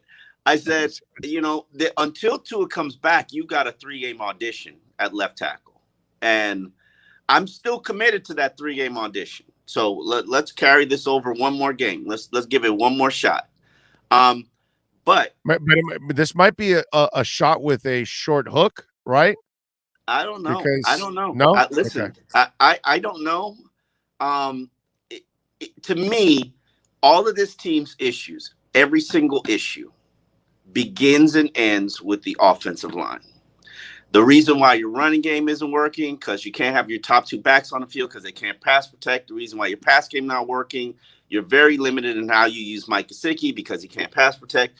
Okay, well, if you had a line that could pass protect better, then that helps address some of that. Your quarterback, he's not looking downfield. He's not throwing big. He's not finding open receivers. Yeah, because every time he snaps the ball, his head's on a swivel because people are coming. You know, that like, tell me what play people are not coming. So when he hands it off. So, you know, and to me, the line issues, yeah, you just lost your starting center, but the line issues start with the left side because the left side is the weaker side, and you got to get Austin Jackson to play better. If you can't get Austin Jackson to play better, you should put Liam in there at left tackle, possibly try Jesse at right tackle, or try Jesse at right guard and put Hunt at right tackle. I don't care that everybody will be moving. Let's not act. Hold on. Let's not act like what you're doing isn't hot shit, because it's hot shit. I just want to try to kind of defend what maybe they're trying to do, and maybe they think Eichenberg is their best guy. Yeah. Okay. Yes. No question. And for Tua, and in the end, it's a lefty, and in the end, it's a lefty. So no matter what, and maybe that's why he says that. And Eichenberg, probably Notre Dame guy, really smart, is right. No, I want to stay at right tackle. No, I'm good, because on this team, you're really the left tackle at right. Man, worry about. So maybe they're already convinced that Eichenberg is their best guy, and they're like, okay, well, if he's our best guy and our guy's a lefty, then we got to keep him at right tackle and let him learn there, and then we'll figure out on the left side with everybody else. That's the only thing I can think of, Omar, why they haven't. I hear you. I hear you, and I've thought it out, and I've asked the position coaches. I've spoken to John Pierre, and he pointed out that, you know, all teams have good ends on both sides. So it's not, yes, the right tackle is protecting to his blind side, but the left tackle faces the best pass rusher on your team. Yes. And if you're just getting beat with the left tackle all game long, you're in for a long day. Yeah. A very long day. Yeah. So, you know, I'm not opposed to leaving Liam there. And then I guess that means playing either Greg Little or Jesse Davis at left tackle, which I don't like either of those options. I could figure out the Liam situation later, but right now I might need him to patch up my left side of my line. No, but where'd the injury come from? The blind side. They called Jesse slipping. They called Jesse slipping. Omar. Listen, they called Jesse slipping, but you know what? Let's not act like Robert Hunt. That's my point. That your quarterback did not see that coming, and he got absolutely nailed. So even if you're weak on the left side. He didn't see sacks coming from the left side too. Sacks was coming from they was coming. They was just coming. But they're coming. But he's got a chance at seeing it, at least from the left side. He's got great. At least he has a chance to react. So I'm just thinking that this is what I've come to, that they're convinced Eichenberg's their best guy, and they're like, well, we're going to put him on the most desperate part we need is on the right side, which is why our guy is out right now, because he got blindsided with a monster hit. So now let's protect his blind side with our best lineman. And I think that's their thinking. That's the only. It could be their thinking, but it's the wrong thinking in my mind. And I'm more focused on patching your troublesome leak, and it's easier to use Eichenberg to patch your troublesome leak, and then go address the right side. I'm sorry. You could put Hunt out there at right tackle. He was good last year at right tackle. Now, you claim you need him for the run game, so you put him at right guard. Okay, but if he's excelling at guard, how's your run game doing? Yeah, but we can't complain about moving guys around, and then when there's a guy that's actually settling on his position, then we move him out. You know what I'm saying? And I know what you're saying, because what you're saying makes a lot of sense, because Hunt has legit tackle talent. Yeah. You're not using him to help you out. he actually can be a right tackle permanently. Yeah. You know what I mean?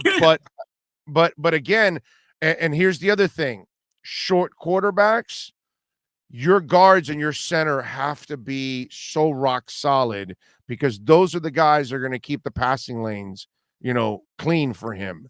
And that's Possibly. kind of that's what they did in New Orleans a lot. In Okay. New Orleans, they didn't really spend big money on their tackles.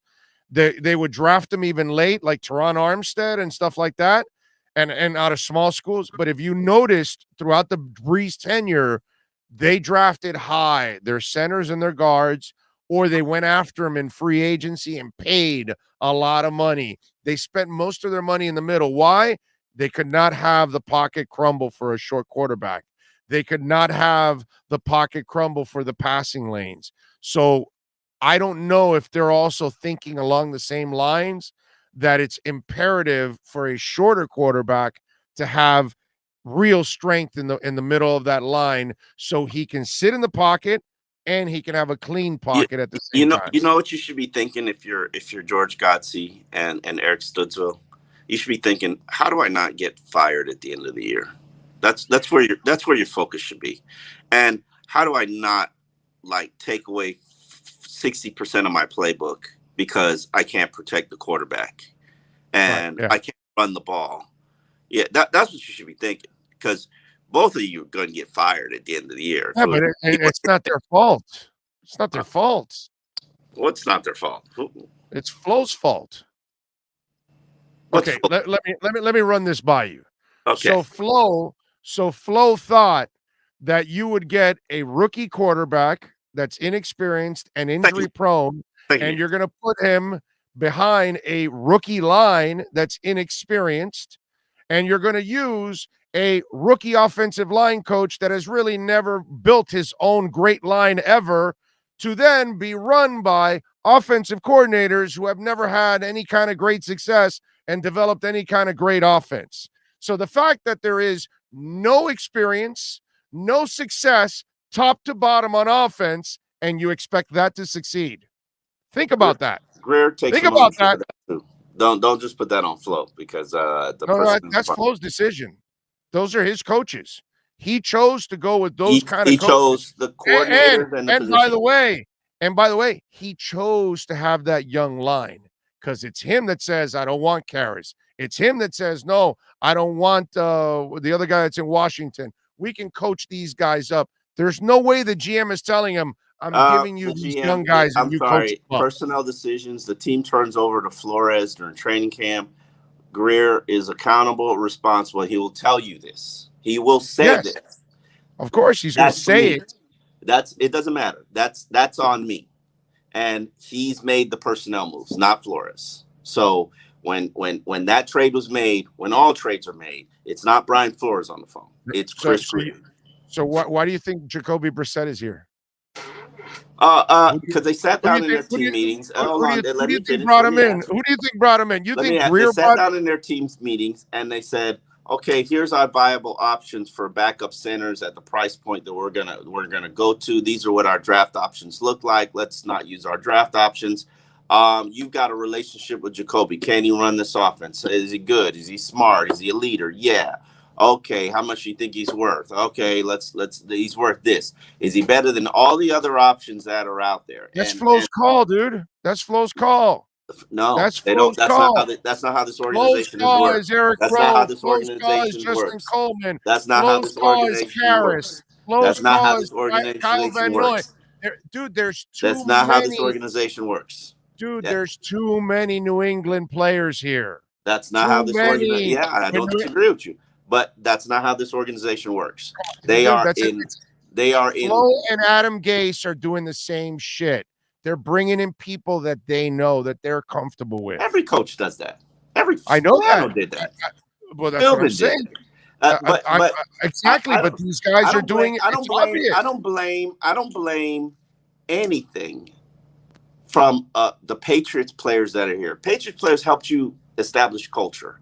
While none of them might be very good anymore. Last year, it was your culture that dug you out of a 1-3 hole, right? Was it not? Let's be real about it. No, young players too stepping up. Guys like Van Ginkel helping you I out mean, with that. the culture has to be established. Yes, It was yes. your culture that played a significant role in you digging yourself out of 1-3 hole and finishing 10-6. Yet that culture was formulated by a lot of former Patriots players. Yeah, but that culture, like you said, and you're the first guy to say it, Kyle Van Noy did not play well. I don't believe in culture. Culture doesn't mean shit if Kyle Van Noy is not playing well.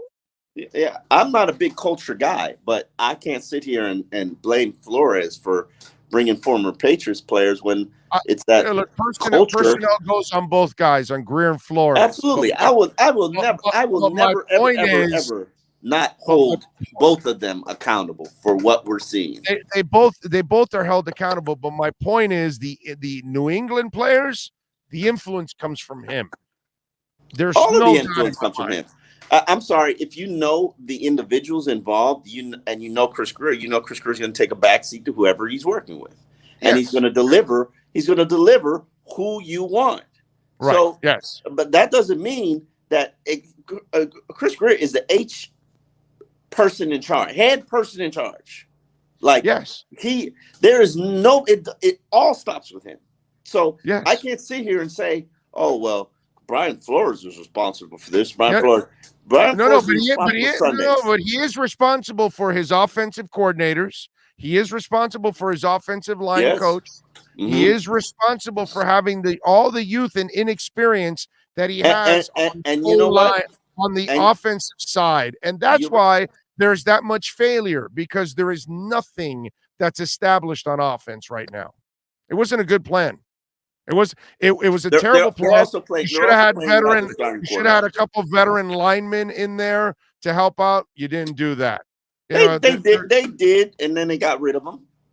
They did. Then they got rid of them, which I don't understand. One is injury, the other is a trade. You give money away, and the guy's starting 4 games for Washington. Listen, you're right. They made this mess.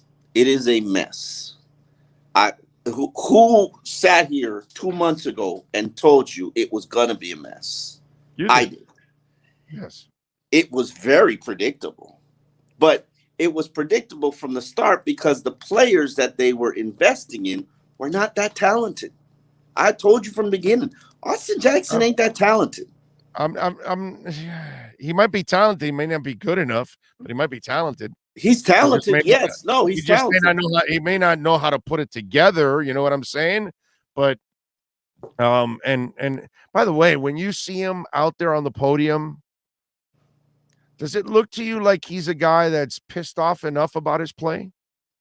Yeah, that's another thing. I had before I wrote my column about basically saying Austin Jackson needs to be playing left guard. If we want to preserve his career, he needs to be try him there. He needs a fresh start in a new position that's a little bit easier and a little bit more suited for his skill set. And I'm sorry if that hurts your feelings, and it probably does. But I'm looking for the longevity of finding the solutions to what is wrong with this team.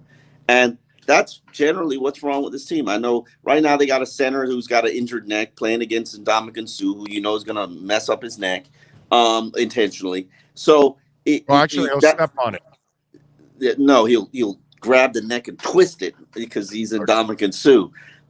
So yeah, there are little fires every single Sunday that Flo has to put out. And the problem is when the fire is on the offensive line, it turns into a forest fire. It just does. So no matter what, so my thing is, let's shore up some areas. Like, we know Eichenberg, Hunt, Davis are our good players. I know everybody wants to. Jesse Davis got the quarterback hurt. Oh my God, Jesse Davis sucks. Well, I'm sorry, Jesse Davis is generally reliable, consistent. Just give me reliable and consistent. So I got he has to start on this team. It's not like you've got a bunch of studs and then you can say, yeah, Jesse's your 6th guy on this team. He's your best lineman right now. I watched him today. work with guys on technique and things of that nature, because I think he's, I think he's on the move again. And it is what it is. You can't keep doing the same thing expecting, that was part of my column. You can't keep doing the same thing and expecting different results. That's like the definition of insanity. And I know they're not going to have a consistent starting unit on the line. I really do believe that. And again, to be fair, you chose to go so young all over the line, and they're all not established. This is actually part of the world of offensive linemen.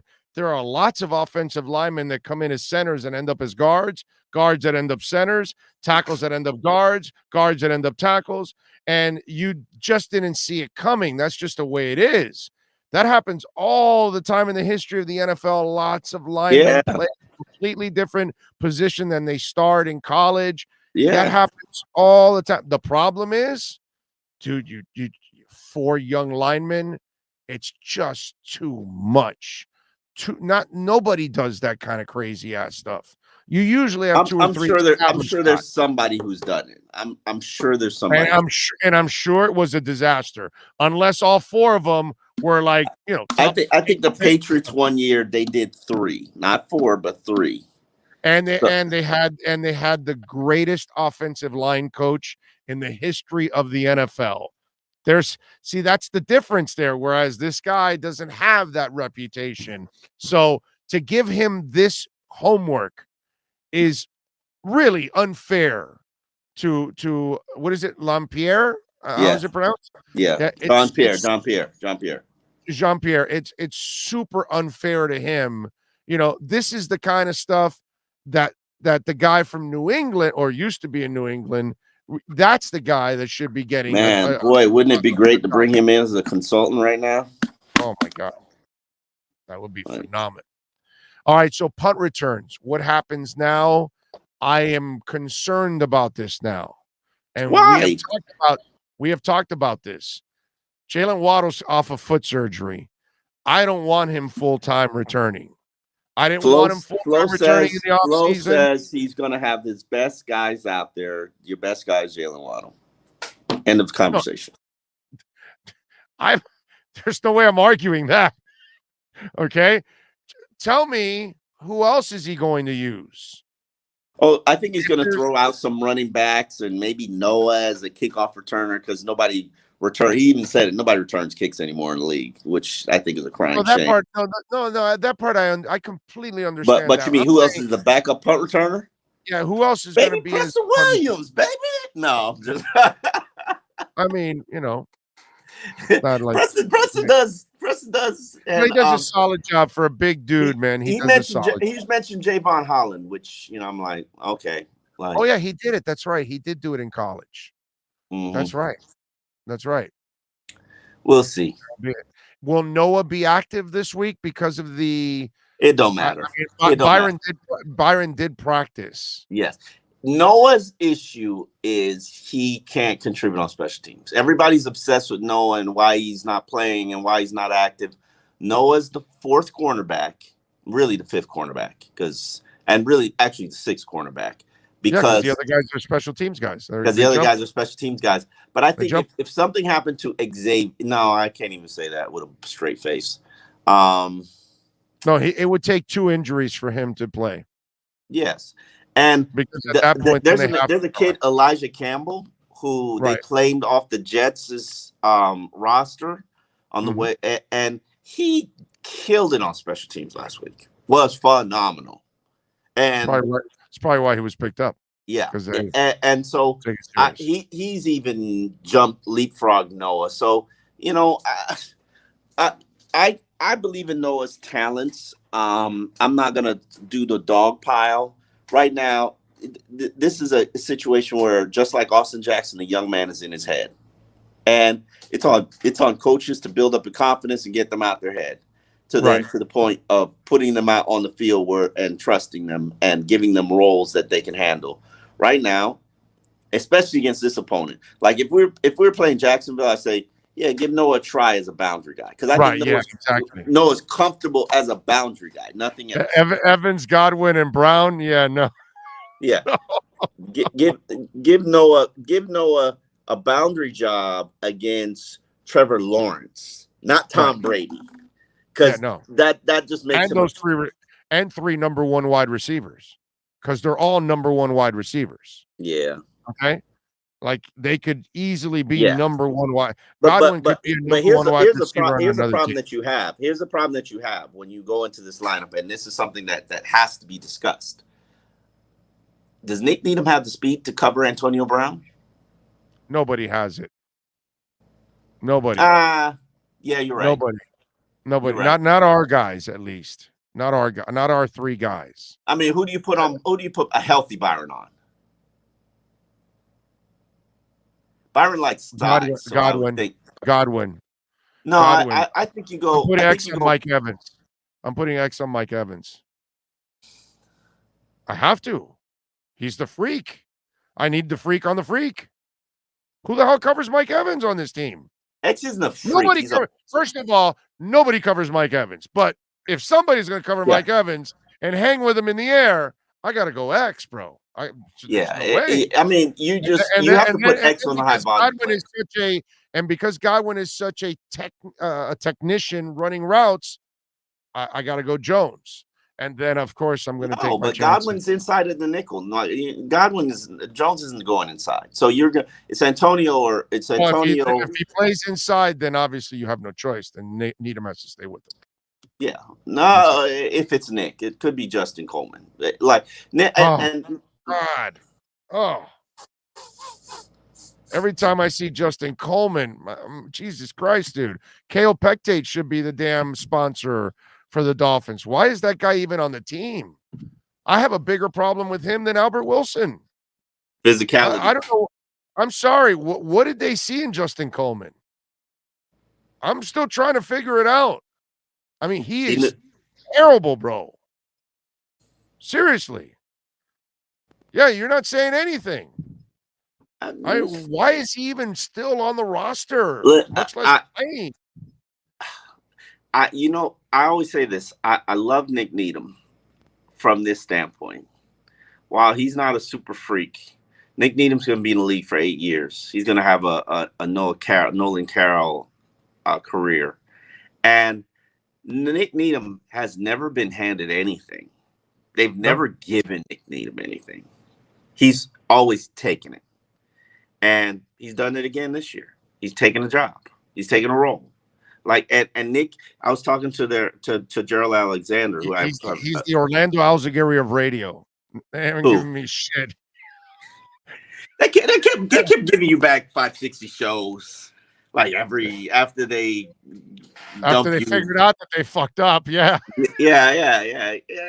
You get them back. But it's still, Yeah, you're right. In my career, you are the Nick Needham of the South Florida Airways. I have never been given a damn thing in my career. I'm not an ex-player that they hand you a job. Yeah. I'm not somebody's sidekick that you can ride somebody's coattails. I'm not kissing the ass of the program bosses and the program director. I can climb up like others do. You are indeed the Nick Needham of the South Florida Airwaves. Yeah, there is no question. You said it, and I was just like, you know what? Yeah, it fits. They have never given you anything that you didn't earn. Nope, nothing. And you know what? I'm super happy about that. I'm glad that I've earned every damn thing I have and have had. So that's actually very satisfying. Yeah. Nobody got me in a Mad Dog. I don't know anybody there or nothing. They've straight out hired me. So I've never gotten any job because of a connection or anything like that. So I'm happy about that. Anyway, Needham, man, I'm excited to see. More than anything, I'm excited to see Nick Needham get attacked by Tom Brady, and because he's going to be attacked by Tom Brady. Oh, for sure. So I'm excited to see how he handles himself. Like he's grown up more than a lot of players that I've seen here. Nick Needham might be better than the entire 2019 draft class if you think about it. So so I'm excited to see what happens. We used to, you can compare it to the street free agent class of Seiler and Needham and Preston Williams, if you want, and just throw in a couple of those guys that they've gotten off the street, and they've been better, bro. They've been better than their draft picks. And that's the one thing I asked Jean-Pierre, Jean-Pierre, the offensive line coach, about Austin's first round status. And he's like, that's the one thing about Flo. It don't matter how you got here. This is about the Dolphins. So, if I like that about Jimmy Johnson was like that too. He didn't give a shit. If he screwed up, they all give a shit. No. But what I'm saying is, what Jimmy didn't care about, just like Flo, whatever, it may hurt that you screwed up on the pick, but the guy that helps you win is the guy you've got to play. And ultimately, that pays off in the locker room, because if the locker room sees that you're playing guys that don't deserve to play, you lose that effing locker room. The one thing I will say about Joe Philbin, just piggybacking on this story, and I got to go because we're about to have availability. Oh, yeah. That's right. I remember the Joe Philbin, end of the Joe Philbin demise, Devontae Parker's rookie year, and damn, who was a receiver? Receiver, God damn, he signed with the Titans later. The kid with the hands. Yeah. I know who you're talking about. The name escapes me, but he eventually signed with the Titans, but he was killing it all camp. And the coaches and the organization wants to play Devontae. And basically the team was like, listen, if you don't, I can't believe I can't remember his name. I know. I like him a lot. Yeah. He's former 7th round pick. They were like, if you don't play him and you play this rookie, we lose all respect for you. And they ended up playing him, and he was like a couple yards. He got injured before he became a 1,000-yard receiver. There it is. Joseph Rodriguez got it. Rashard Matthews. That's what players recognize and respect. When you put in the hard work and you deliver and you produce, and they don't give the starting job to the rookie because he's the rookie. They give it to the guys who produce, and that's been Nick Needham. Nick Needham, as I said, he's in the Orlando Alzugaray of the radio airwaves of the Dolphins team. He has earned, and I'm not saying he's not going to get torched by Tom Brady, because Tom Brady does Tom Brady. This is the GOAT. But what I will tell you is Nick's going to have 3 plays that game. He's going to make 3 plays that game, and he might get roasted for 8. But he's going to make 3 plays that game, and he's going to keep fighting it. And that's the kind of spirit that you need to have a winning team. All right, on the way out, how much was the win by the Dolphins? What was your prediction? How much did the Dolphins win by on Sunday? I have a 28-14 Tampa Bay. And they can sneak up on – they can sneak – if they play a perfect game, and that's the thing. They have to play a perfect game. They can beat Tampa Bay. They don't have a perfect game in. You know what article I want to read? What's that? I want to read one of you dudes breaking down why these former Patriot guys slowed down Tom Brady. How did Patricia beat him? How did Belichick slow him down a couple of weeks ago? How Flo beat him? Yeah, but he slowed him down with a rookie quarterback. I mean, 17-16. Man, it was raining. It was a monsoon. Like let it be. Patricia beat him last year. Flo's beat him twice? No, once. Once. Cam. Flo's beat him once. Yeah. Right? So I'm just saying. There's something there. There's something there. Nah, I don't think there's anything there. Nah. Okay. All right. Later, brother. All right. See you Sunday. Be good. There you go. Omar Kelly. I think there's something.